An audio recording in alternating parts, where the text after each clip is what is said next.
किसान, ये हम सबका अंत है। हाँ, हम सबका अंत है।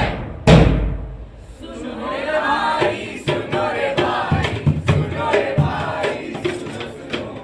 पानी की इस कमी को आज समझो भाई, पानी की इस कमी को आज समझो भाई। धरती हो रही है कंपित, धरती हो रही है कंपित, पर्यावरण का खात्मा। सुनो रे भाई, सुनो रे भाई, सुनो रे भाई, सुनो सुनो। आज तड़प रही है धरती, आज तड़प रही है धरती, धरती की आत्मा। सुनो रे भाई, सुनो रे भाई, सुनो रे भाई, सुनो सुनो। तो सुनो, आज सूखे की समस्या आने वाले समय की मुख्य समस्याओं में से एक है। इसका कारण है जलवायु में आ रहा प्रतिकूल परिवर्तन। आज महाराष्ट्र, राजस्थान, छत्तीसगढ़, उड़ीसा जैसे क्षेत्रों में सूखे की समस्या प्रबल होती जा रही है। पिछले कई वर्षों से फसल का सूखना व खराब होना एक बड़ी समस्या बन गया है। इसका एक मुख्य कारण उर्वरकों और कीटनाशकों का प्रयोग भी है। संपूर्ण विश्व में बढ़ती हुई जनसंख्या एक गंभीर समस्या है। बढ़ती हुई जनसंख्या में भोजन की कमी के कारण किसान तरह तरह के कीटनाशकों एवं रासायनिक खादों का प्रयोग करते हैं और इसकी वजह से भूमि की उर्वरक शक्ति समाप्त होती जा रही है। साथ ही वातावरण प्रदूषित होता है और मनुष्य के स्वास्थ्य में गिरावट आ रही है। उपजाऊ भूमि समाप्त होती जा रही है। तो आज इन मुद्दों को लेकर हम प्रस्तुत करने जा रहे हैं एक नुक्कड़ नाटक।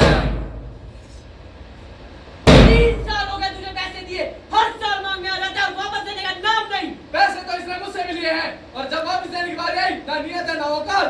इसको तो घर से निकाल के फेंक दो, इसका खून निकाल के बेच दो, जमीन हड़प लो इसकी, तभी अकल आएगी इसे। अरे मैंने माना आप लोगों से कर्जा ले रखा है, पर आप मेरी नियत में उंगली ना उठाएं। मैं खुद परेशान हूँ। मैं आप लोगों का कर्जा चुकाना चाहता हूँ, पर क्या करूँ? जितनी भी खेती करता हूँ सब बेकार हो जाती है। मुझे गुस्सा तो तेरा मन कर रहा है तेरा गला दबा दूं। अब तो मेरा गुस्सा तेरा खून करके ही शांत होगा। अगर आपको आपके पैसे मिल जाते हैं ऐसे, तो मार दीजिए मुझे। मैं अपनी जिंदगी से खुद परेशान हो गया हूँ। मार दीजिए मुझे, मार दीजिए। चल हट यहाँ से। 1 हफ्ते की मोहलत देके जा रहा हूँ। मुझे मेरे पैसे नहीं मिले तो देख लियो। दे देंगे तुझे। हाँ हाँ, अरे किसने किया ये सब? आप ठीक तो है? उठिए। अरे परेशान हो गया हूँ अपनी जिंदगी से, इन परेशानियों से।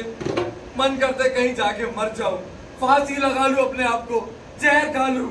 ये कैसी बात कर रहे हैं आप? भगवान ने अगर ये जिंदगी दी है तो इस समस्या का हल भी दिया है। नहीं है मेरे अंदर हिम्मत। खत्म हो गई है सारी हिम्मत। मेरी सारी जमीन बांझ हो चुकी है। अरे बंजर हो गई है सारी जमीन। आप शांत हो जाइए, इस समस्या का कोई हल होगा। आप सरपंच के पास क्यों नहीं जाते? बात तो तुम्हारी ठीक है, मुझे एक बार सरपंच जी के पास भी जाना चाहिए।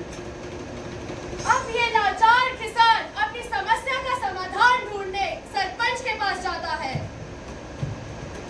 राम राम सरपंच जी। राम राम भाई। तो आज कैसे आना हुआ? अरे क्या बताऊं सरपंच जी, बहुत समस्या आ गई है। मेरा मुश्किल हो गया है जीना। आप भी कुछ समाधान दीजिए।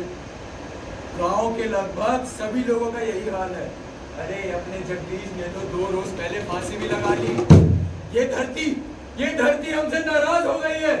हम तो भूख प्यास ही मर जाएंगे। अरे सरपंच जी, अगर आप ऐसा कह रहे हैं तो हमारा क्या होगा? अब इसमें मैं क्या? अरे हाँ, एक व्यक्ति है ओमपाल, वो इस पे हमारी मदद जरूर कर सकता है। सुना है इस बार उसकी खेती बहुत अच्छी हुई है। चलो उसी के पास चलते हैं। अब लाचार किसान और सरपंच जी जाते हैं एक साथ गांव के दूसरे किसान ओमपाल से मिलने। ओमपाल, हमने सुना इस बार तेरी फसल बहुत अच्छी हुई है। क्या जादू टोना किया है तूने? हमें भी तो बता। सरपंच जी, मैंने अपनी फसल पर कोई जादू टोना नहीं किया, बस पूरी मेहनत से खेती की है। तो आप कह रहे हैं कि हमारी मेहनत में कमी है? नहीं नहीं, मेरा ऐसा कोई मतलब नहीं है। आपने मेहनत तो की पर आपको सही मार्गदर्शन नहीं मिल पाया। फसल में अंतर का कारण केवल खेती करने के तरीके से आता है। मेरा बेटा दिनेश शहर में जैविक खेती यानी ऑर्गेनिक फार्मिंग सीख रहा है। बस उसी की बातों को सुनकर हमने खेती की। जी, ऑर्गेनिक फार्मिंग क्या होता है? भाई ऑर्गेनिक फार्मिंग है क्या? यह खेती की वो विधि है जिसमें हम कीटनाशकों और रासायनिक खाद का प्रयोग करते हैं। प्राचीन काल में मानव स्वास्थ्य के हिसाब से ये खेती करने का ही एक तरीका है जिससे वायु, जल, भूमि कहीं भी कोई प्रदूषण नहीं होता है। भारतवर्ष में आरंभ से ही कृषि के साथ साथ गौपालन भी किया जाता है, जिसका प्रमाण भगवान श्री कृष्ण है। गौमाता का कृषि पालन खेती के लिए अत्यंत लाभदायक है। गाय के गोबर से खाद व गौमूत्र से कीटनाशक की कमी को पूरा किया जा सकता है। परंतु जहरीले कीटनाशकों का प्रयोग करके हमने भूमि, जल व वायु को प्रदूषित कर दिया है। जैविक खेती को पूर्ण रूप से स्वीकार कर हम हमारी समस्या का समाधान कर सकते हैं।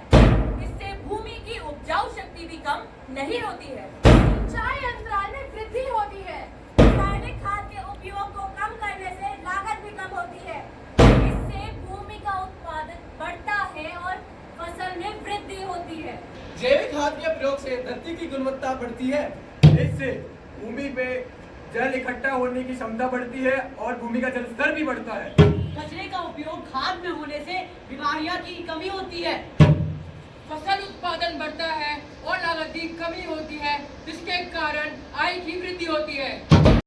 पर अपनी फसल को सुरक्षित रखने के लिए मैं किन चीजों का प्रयोग कर सकता हूँ?